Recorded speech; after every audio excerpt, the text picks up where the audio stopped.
Voltamos com o nosso Tome Ciência, nesse especial sobre a Amazônia. Discutimos aqui características do povo, do desenvolvimento do estado e da região amazônica como um todo. Para isso, a gente tem a colaboração da presença da professora Tatiana Schor, que é da UFAM e trabalha muito com esse ambiente rural, com atendimento mais ao interior, o Glademir Salles dos Santos, que representa o projeto de nova cartografia social, que a gente já definiu aqui como um processo de dar pertencimento à população, e o Marcelo Seráfico, que é um sociólogo que estuda o desenvolvimento, a desigualdade aqui na Amazônia. E aí eu começo pelo Marcelo, essa nova rodada, discutindo, você falava há pouco, antes da gente ir para o intervalo, de conceitos de desenvolvimento para a região. Como associar agora essa tentativa, por exemplo, de invasão de agronegócio, desmatando, né? Como que a gente está enfrentando esse momento onde as tentativas de um trabalho, né, agrícola se sobrepõem, quando se sabe que a terra da Amazônia ela é riquíssima para a floresta e pobre para a plantação, não é isso? Eu faria uma primeira ponderação, André, que é a seguinte: a terra da Amazônia, digamos, a terra firme, ela é pobre para algumas coisas. Mas a várzea é riquíssima, como a Tatiana já mostrou. Não é? Então, na verdade, um dos desafios colocados há muito tempo, não é de agora, é o que fazer com as várzeas, né? Como utilizá-las. Quer dizer, como avançar, por exemplo, em estratégias relativas à pesca e ao turismo. É uma pauta, digamos, de discussão que não vem sendo enfrentada há muitos anos, em decorrência, em boa medida, desse que foi escolhido, digamos, como a espinha dorsal da dinâmica no Amazonas, da economia do Amazonas, que são os incentivos fiscais. Né? Então, a cada 4, 5, às vezes 10 anos, surge aqui no Amazonas, mas no Brasil, é um debate nacional, surgem preocupações relativas à manutenção ou não dos incentivos fiscais. E esse é um tema que, digamos, junta várias forças políticas no Estado. Não é? E que também tem a ver com as articulações dos parlamentares do Amazonas, de grupos de empresários, mas até de trabalhadores, preocupados com a redução dos empregos que poderia ser acarretada, digamos, pelo fim dos incentivos, que passam a defender... Mas nós temos também, Marcelo, a visão do Amazonas como um todo, né? Da região amazônica como um todo. E aí, que tipo de atividade empresarial, vamos abstrair um pouco essa concentração, né, que veio lá do passado na Zona Franca, que tipo de atividade industrial local vem a surgir? Sim. Porque a que vem de fora é conhecida e denunciada, que seria a exploração da madeira, o desmatamento, né, e mesmo a invasão de terrenos para tentar criar boi, soja, uma coisa que talvez não seja tão rentável assim, não? Aí você tem um conjunto de iniciativas, né, que tem a ver com construções de hidrelétricas na Amazônia. O projeto de integração da infraestrutura sul-americana, que são todos indicadores de que se pretende restituir padrões muito semelhantes àqueles dos militares no processo de dinamização econômica da região. Associado a isso, evidentemente, tem o problema da expansão da fronteira agrícola, da produção de soja, e os conflitos que surgem disso e que são identificados pela cartografia social, que tem a ver com esses encadeamentos entre elites, como a Tatiana já apontou. Não é que você vai para os municípios do interior, a economia deles é dominada pelo serviço público, na verdade é com a renda gerada pelo serviço público e por atividades comerciais que normalmente são de domínio de grupos políticos, não é? Ou que são articuladas com grupos de fora.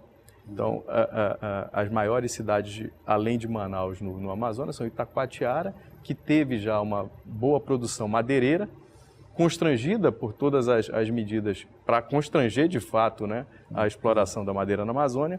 Parintins, não é, que tem produção pecuária, mas que não é, digamos, uma expressão econômica no Estado. E essa concentração, eu volto para o tema da concentração, porque ela é como se fosse uma espécie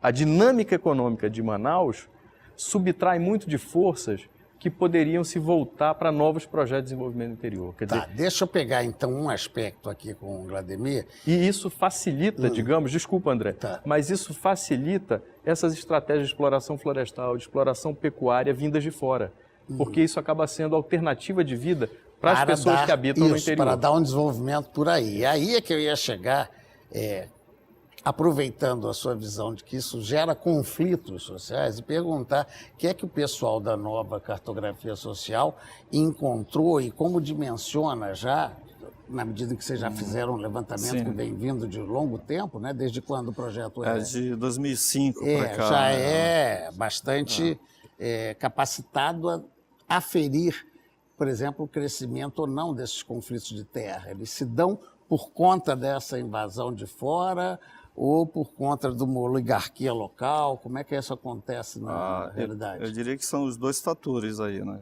em jogo, né, e não pode ser descartado nenhum, né, porque, de fato, assim, o que nós estamos percebendo é um processo de desterritorialização, ao mesmo tempo que é um processo de territorialização das identidades, né, nas suas várias formas, né. Então, esse processo de desterritorialização, caracterizado justamente pelo agronegócio, né, pelo barramento de rios, né, construção de hidrelétricas, né, exploração de madeiras, né, pesca predatória, né. Então, há uma maneira, né, de interpretar a Amazônia que é uma maneira talvez até única, né, que sobrepõe as outras formas de interpretação da Amazônia que vêm justamente dos agentes sociais, né, que se organizam em associação para resistir, para lutar, né, e muitas vezes, né, a resistência ela é como se fosse uma batalha perdida, né, há deslocamento de famílias, né, e aí tem que se redefinir também, no caso, por exemplo, do Madeira, né, o próprio rio, né, como se diz, né, os agentes sociais mostram que o próprio rio ele está numa situação justamente de graves, né, a ponto de não ter condições de ter essa relação, né, específica das associações, das comunidades, aldeias com esse rio. De certa maneira, deve haver uma reação contrária a esse trabalho de vocês, por conta de quem está interessado no espaço, na terra. Sim, e há um exemplo que eu estudando verifiquei, parece que em Beija-Flor, no Amazonas, onde os índios usavam esse livrinho aí da cartografia para pedir, como é que foi a história? Na Câmara Municipal, eles foram várias vezes à Câmara dos Vereadores, né, com o fascículo, né, do Rio Predaeva, né? Então eles solicitaram, fizeram a oficina, foi elaborado o mapa, né, a partir dos desenhos que eles fizeram, deram os depoimentos e tudo, e pronto, eles todo dia iam, e os vereadores engavetavam, né, todo dia. Mas aí eles resolveram conseguir um caminhão, né, 2, aí foram todos para a Câmara dos Vereadores, né? E houve assim na verdade, uma resistência, né, e uma tentativa, e que realmente resultou numa sensibilidade, né, dos agentes políticos, né, a ponto de justamente ter uma audiência específica para essa questão. E com isso eles conseguiram a terra e é a terra mais protegida, né, é a floresta mais protegida do Rio Predaeva. Foi um sucesso, então, um caso de sucesso. E reconhecido depois pela FUNAI, né, que isso está agora com todo um processo de economia mais autônoma, né, e tudo que no momento eu não estou acompanhando. Para poder terminar esse bloco, eu vou perguntar aqui para a professora, perguntar à professora Tatiana, como se dá a visão de vocês sobre esses conflitos poceiros, qual é a sua visão dessa situação, como ela está? No estado do Amazonas, ela varia muito, né? Você tem o sul do estado em que você, numa parte do sul do estado em que você vai ter o conflito com a entrada da pecuária, que é uma característica, parece muito mais o que acontece no Pará, né? E você vai ter em outras regiões o que a gente vai chamar do conflito sobre a água, né? Nosso conflito não é sobre a terra, mas é sobre a água, está muito relacionada à questão de acesso aos recursos naturais e reconhecimento de quem pertence àqueles lagos, né? Por questões de pesca, né? Então, são conflitos... A disputa também se dá por área pesqueira? Sim, muito grande. A ideia da privatização da água na Amazônia, né? Isso está acontecendo, né? Por conta justamente desses empreendimentos. Né? E então isso acaba se transformando numa luta a mais, quer dizer, mas como é que é possível posse da água? Não, mas é porque você, né, a gente pensa rio canalizado, né? Quem é do resto do Brasil pensa direitinho, bonitinho, retinho. Não, mas assim. na verdade ele na cheia se espalha. Sim, e quando ele, vamos dizer, quando ele encolhe, né? Quando ele vaza, você sobra muitos lagos. E esse é o período mais piscoso, né? E esses lagos têm donos, ou... Sim.